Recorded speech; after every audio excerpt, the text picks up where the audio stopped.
Marvin Dunn and James C. Dunn, because they didn't mess around. They had 5 sons to raise. We came here in 1951. I was 11 years old. Miami was segregated. We had to be bused to Liberty City from Bunch Park to go to school. And my parents were strictly committed to our education. What the military gave me was discipline and the sense to stand up and not cave in the face of danger.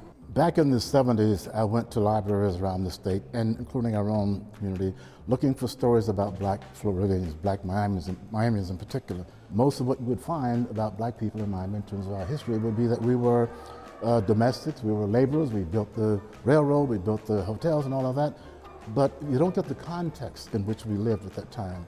You don't get the feeling of how people had to suffer and triumph at that time.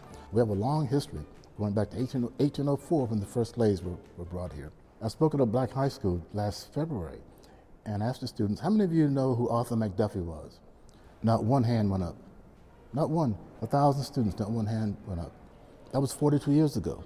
42 years from now, would anybody remember George Floyd? So my sense is that we need to go and mark those events, mark those locations so that people will know our full history and not hide the bad stories, not hide the difficult history to tell, like slavery, like lynching, like economic exploitation and what have you. We need to tell the difficult stories and the good stories. There's a statue of a Confederate person in the city of Miami cemetery.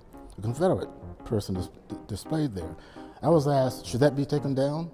And my view is, well, no, not necessarily. But why don't we put up a statue of D.A. Dorsey, or Florence Gaskins, or some black person who had a great impact on our community? So we tell both stories and not try to tear down anybody else's history. Blacks realized some political power, but now it's being threatened. And we must not forget that. It's now being threatened in Florida and other places. So we could end up losing ground that has been obtained at great cost. I would not have been able to do the work that I did, particularly the Black Miami book. People will remember and talk about this book, Black Miami, which I think is my most important contribution. I hope that people will remember that I tried to provide peace and understanding in our community, that I tried to bring people together rather than pulling them apart.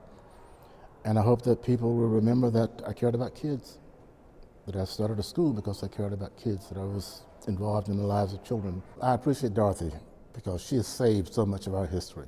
She's been a gem in this community. And Enid Pinckney, that's my buddy.